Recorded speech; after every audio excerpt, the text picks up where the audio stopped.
You did not lose your motivation. You spent it on people who will never remember your name. You gave it to a boss who forgot your last name by Friday. You gave it to a feed that forgot your face the second you closed the app. You have been waiting for a spark to arrive from outside, like a package you ordered and keep checking on, and it keeps getting delayed, and you keep blaming the courier. But there is no courier. There was never a spark coming. Here is the lie you were told: that motivated people feel something you don't. That somewhere out there is a version of you who wakes up hungry, clear, on fire, and that version simply hasn't shown up yet. You have been waiting for a feeling to open a door that was never locked in the first place. Miyamoto Musashi wrote it centuries ago. There is nothing outside of yourself that can ever enable you to get better, stronger, richer, quicker, or smarter. Everything is within. Your mood is not in your control. It rises and falls with sleep, weather, a text message, a bad meal. But your next move, the next 10 minutes of your one single life, that has always been yours.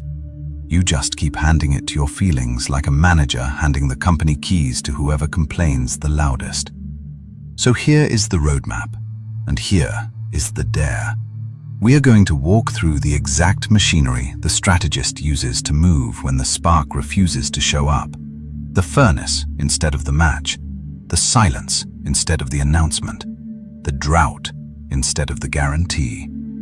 And somewhere near the end, at the exact moment you would expect the strategist to quit, you are going to watch them do the one thing every motivational video on this platform tells you never to do.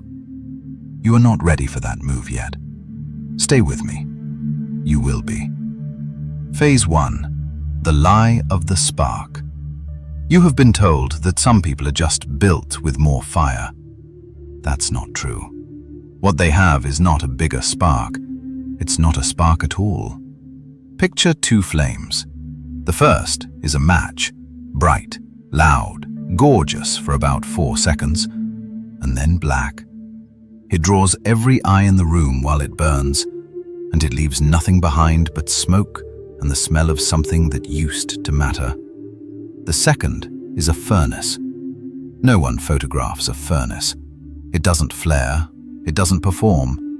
It sits low and orange and boring in the dark, and it has been burning for 6 years, and it will still be burning long after the match is a memory nobody has. You keep trying to live like the match. You wait for the 4 seconds of brightness, the new gym membership, the fresh notebook, the 11 p.m. declaration that this time is different, and you mistake that flare for the real thing. Then it goes out, the way matches always do, and you call yourself weak. You are not weak. You built a match and expected it to heat a house. Here's what the emotionally broke, the ones bankrupt of discipline, never see. The furnace was never lit by a feeling. Somebody built it, bolted it together, piece by piece, on a day that felt like nothing, for a use they wouldn't need for months. The furnace does not ask the room if it feels like burning today. It burns because it was built to. You don't own the weather of your own head. The Stoics knew this 2,000 years ago. You have power over your mind, not outside events. And all that really means, stripped of the philosophy, is this: you don't get to control whether today feels heavy. You only get to control the next log you place on the fire. This is not about waiting for a better mood. This is not about finding the right morning routine. This is not about the perfect playlist getting you in the zone. This is about deciding, once, coldly, on a day you don't feel anything at all, that you are the kind of person who moves regardless. That decision, not the feeling, is the furnace. Phase 2. The furnace method. There are two kinds of people in every unit, every team, every family: the volunteer and the soldier. The volunteer showed up because it felt good, And the day it stops feeling good, the volunteer goes home. Nobody can blame them. They never signed anything. The soldier moves because the order was given. Feeling is not part of the decision. Feeling was never consulted. You have been living as a volunteer in your own life. You volunteer to work out when you're inspired. You volunteer to write, to build, to show up, only on the days it feels aligned. And on the day it doesn't, and it won't, most days, it simply won't. You go home, because that was always the deal you made with yourself.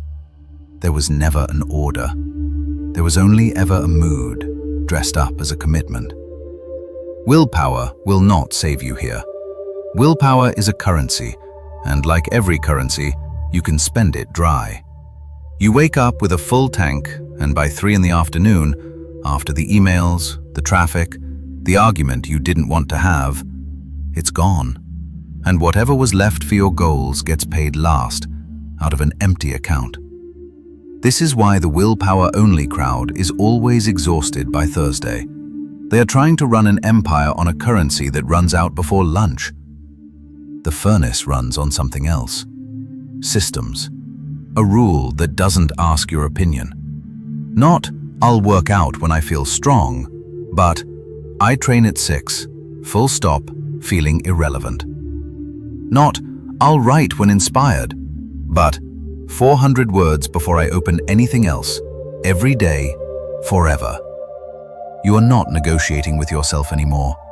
You built the order in advance, on a clear day, specifically so the foggy days can't undo it. And this is where most people bleed out, right here, at the size of the ask. They think the furnace needs a bonfire's worth of fuel every day. It doesn't. The furnace runs on small, boring, humiliatingly modest logs. 1 page, 10 minutes, a single set. The herd wants one heroic day they can tell people about. The strategist wants 1,000 boring ones nobody will ever hear about, stacked so high they become undeniable. Read this twice. The size of the log was never the point. The fact that it burns every single day, that's the whole point. / greater than. Phase 3. The silent grind. Here's the part they never teach you. Telling people your goal feels like progress, and that feeling is a trap. Your brain registers the applause, the good for you, the little hit of being seen as the kind of person who's really doing it, and it quietly checks the box. You got a piece of the reward before you did a single rep of the work. Then, when the actual grinding starts, the part nobody's watching, the motivation you borrowed from an audience has nothing left to give, because you already spent it on the announcement. Watch the athlete who trains in the empty gym at 5 in the morning. No cameras, no one to perform for. The bar is cold, the room is silent, and there is no one there to tell her she's inspiring. She does it anyway, 400 mornings in a row, and by the time anyone sees her compete, they call it talent. It was never talent. It was 400 silent mornings that nobody clapped for. Now watch the other one, the one who only trains when the cameras are on. Loud in public, absent in private. You have met this person. You may have been this person. This is not a moral failing. It's an engineering flaw. They built their fuel supply out of applause, and applause is the least reliable fuel there is, because it belongs to other people. And other people are unreliable by nature, not out of cruelty, just out of their own hunger for the same thing. So go quiet. Stop narrating the grind before it's finished. The disciplined don't announce their becoming, the same way the wealthy don't announce their money. Both understand the same law. The moment you say it out loud, You invite an audience into a room that only works in silence. Protect the furnace from the wind. Every person you tell is a small draft under the door. Phase 4. The drought test. There is a kind of farmer who only plants when the forecast guarantees rain. He waits for certainty. He waits for proof the season will cooperate before he puts a single seed in the ground. And there is another kind of farmer who plants in the drought year. No promise, no guarantee. Soil cracked and dry under his boots, because he understands something the first farmer doesn't. You don't get to see the rain before you plant. You only get to see it after, if you were foolish or brave enough to plant without it. You have been the first farmer, waiting for the guarantee, waiting for proof that the effort will pay off before you're willing to put in the effort. Checking for results every single day like a gambler refreshing a stock price every hour, needing the number to move before he can feel good about the position he already took. But the owner, the one who actually builds something, checks once a season. Not because he doesn't care, because he understands that checking daily doesn't move the outcome. It only spends your nerve. This is not about feeling ready before you start. This is not about needing proof by Friday that this month wasn't wasted.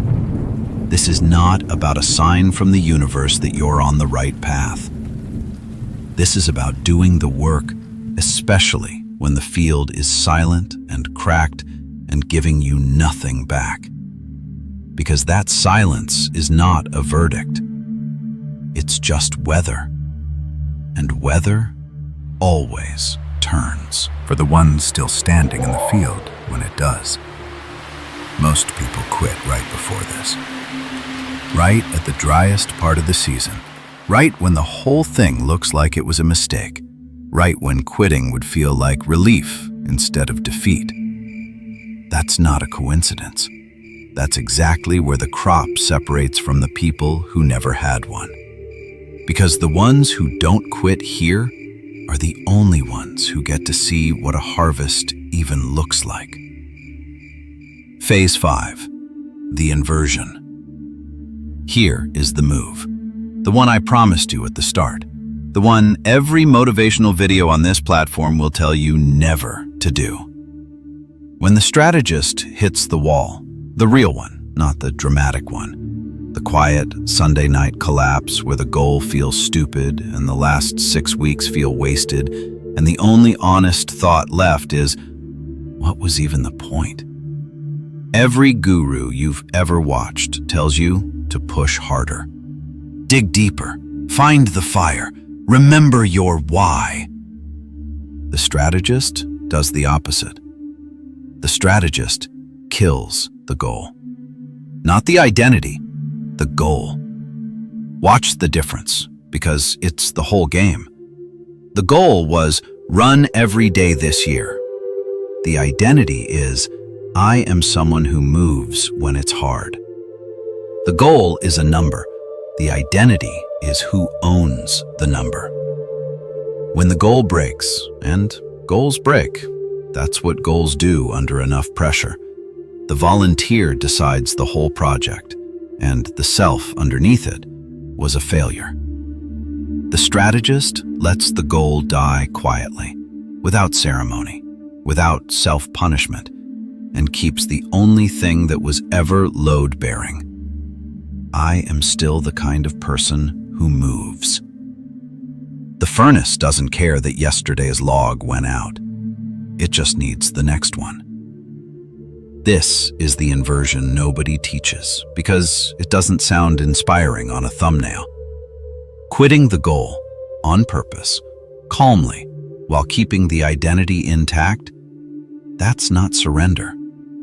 That's the only reason the furnace outlives the match. The match dies because it has nothing left to be once its one performance ends. The furnace was never performing.